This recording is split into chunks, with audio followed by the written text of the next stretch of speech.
Good to be here with this young, eager audience of Dayanand Sagar College of Engineering. It's a privilege to be here among all the great achievers you have done.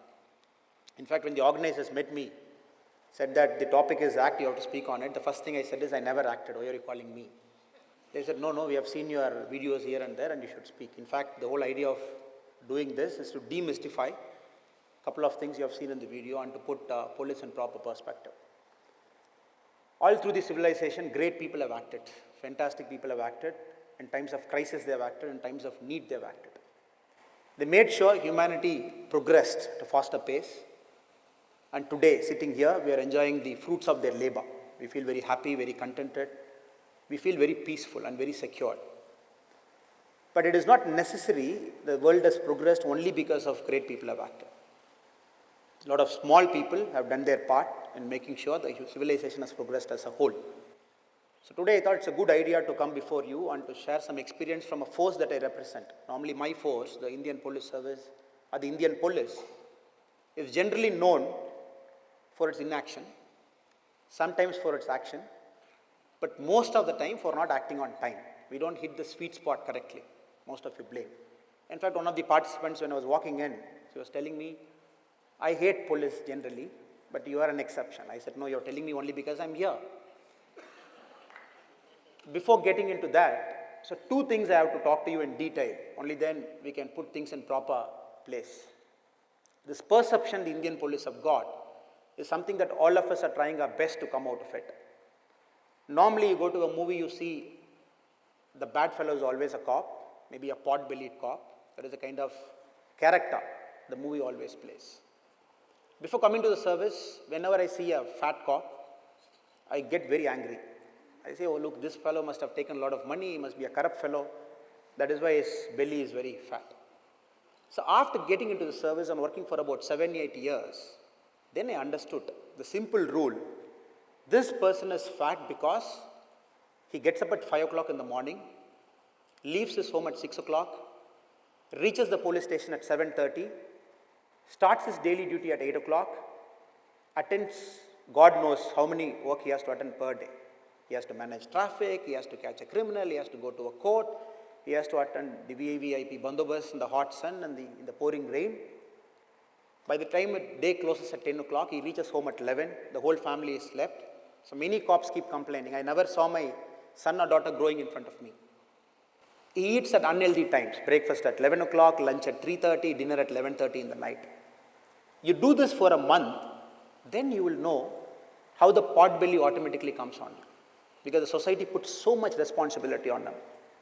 That is some responsibility which he cannot meet in the first place. So naturally, in fact, this perception, it took about 7 years to understand. Second, if I ask you, how many of you believe a policeman is corrupt? I think many of you will raise your hand. But if I change the question a bit, if I tell you, how many of you personally experienced a police corruption? Meaning personally you bribed a cop because you are overspeeding.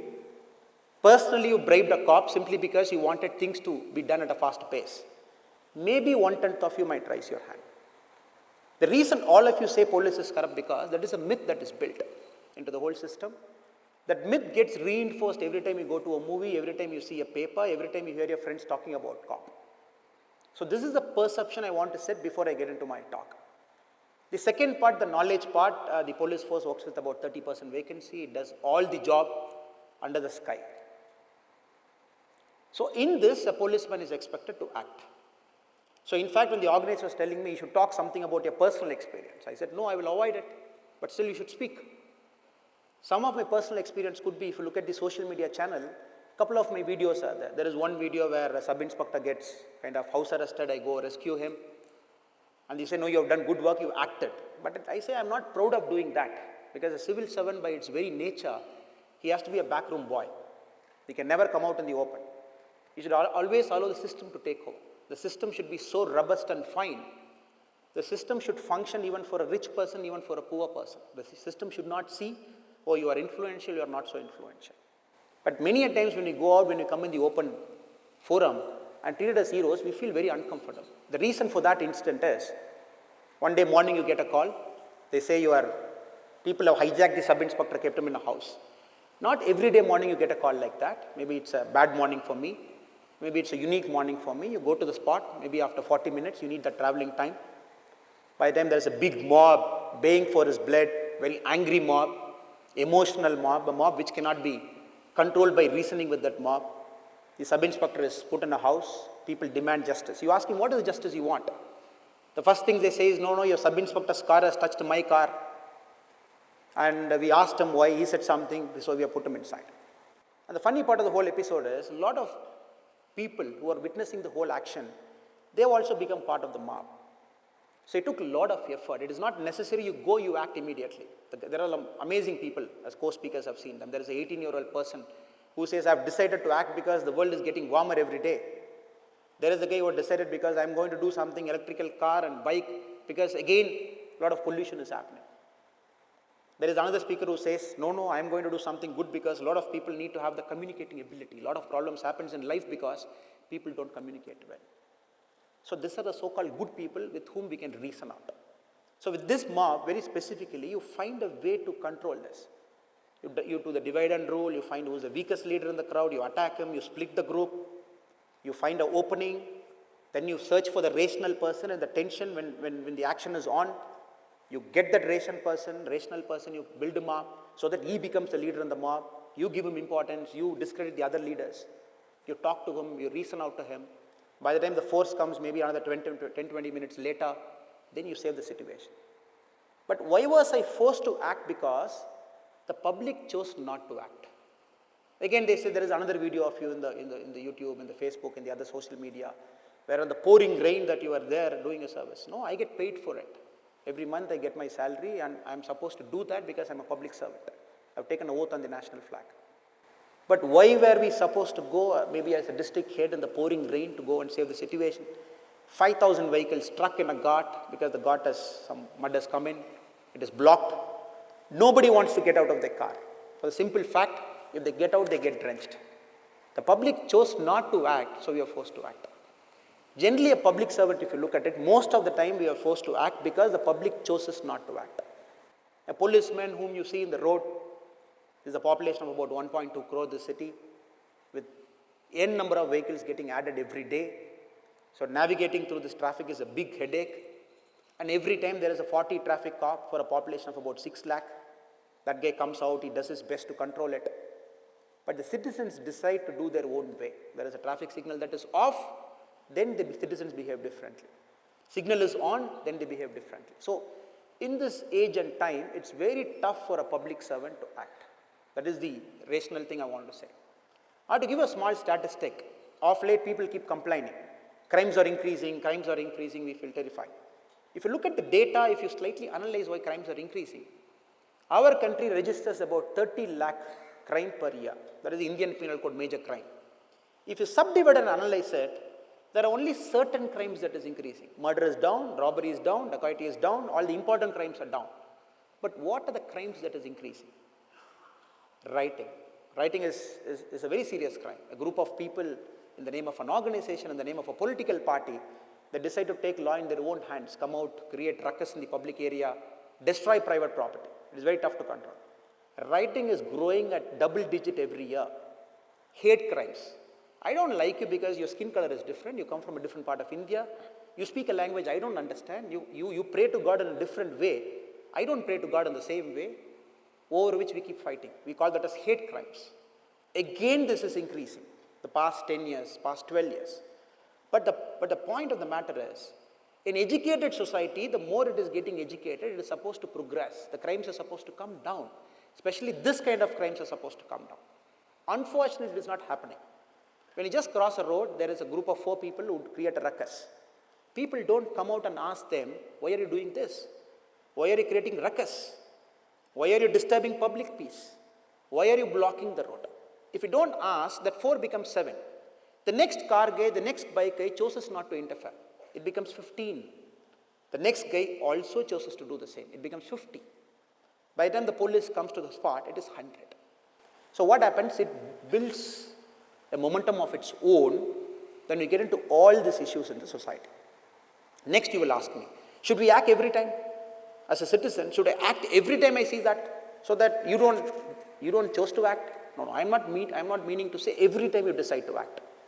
In fact, the greatest of the American presidents, Abraham Lincoln, if you look at the history slightly behind, maybe 1861, 1862, when the Civil War was out there, if you look at the American papers of that time, everybody criticized the president for not acting. They said, you are too slow. You are not sending the forces faster to the southern part of America. You are not changing your general. You are fighting a losing war. These are the kind of paper headlines New York Times, Washington Post had long time back. Later, if you analyze Abraham Lincoln's history now as a president, we are unanimous in telling him he was the greatest of presidents, because many a time Mr. Lincoln knew when to act, when not to act. There are many issues which dies of its own. When we act, we complicate it. It goes slightly beyond control, and we need to put too much effort to control it. I'm not asking all of you as citizens to act. But simple things you can do in life. We have a traffic eye for the Bengaluru city. You see a small traffic violation, just take a picture, put it in the app, it comes to us.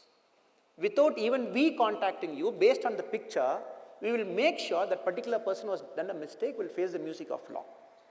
But small citizens, ordinary people like us, millions of us, when we chose not to act even for a simple reason, what happens? It builds a momentum of its own. Second, Twitter. Recently, we all have seen a tweeted image of a constable in Uttar Pradesh. You must have seen a week back. Sitting in a police station, having a 6-month-old baby next to her. She was doing her police work in uniform. It became so viral last week.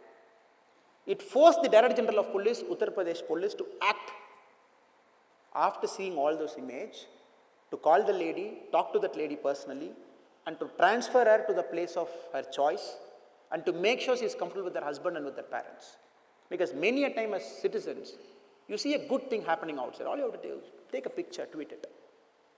You might not understand. Do my tweet has got a power? Because everybody criticizes you. This younger generation is into tweeting, is into Facebook, is into this, that. Yes, that is a sign of times. We can't do what? We are growing with technology. But many a time we can use the technology for a productive purpose. The Arab rebellion. It started because one fellow chose to commit a self-immolation in Tunisia. He said, my government is corrupt, I'm going to commit a suicide. Yes, but look at the spark it generated. It just went about 7-10 countries it went. Only because Twitter was active, certain social media was active, citizens chose to act instead of waiting for anybody to come. That is my only hope and wish. A public servant is always a backroom boy.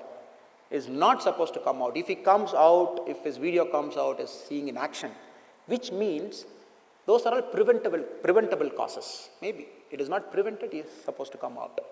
So this younger generation, amazing generation, fantastic generation. I'm meaning this because you are the very few fortunate people in this country's history.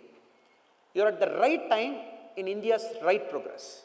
Maybe if you are 30 years before, you must be in the age-old state-controlled times. All we are searching for an RBI job, searching for a police job. Maybe if you are 50 years later, we might be in the same Japanese model, old people. Maybe the economy is not doing that great. You are right then in the best of times. Very few people had this opportunity. It is an opportunity for you to control the space you live in.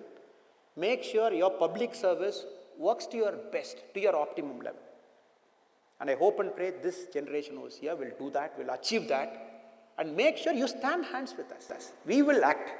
But many a time you blame us for inaction because by the time we come there, things are beyond our control. It has achieved a momentum of its own. So let us not allow that to happen, the citizens of Bengaluru and everybody around the globe. So act when you are required to act, so that the public servant is forced not to act for the whole greater benefit of the society. I wish you the very best, and may God be with you, whatever you want to do in life. Thank you so much. Thank you.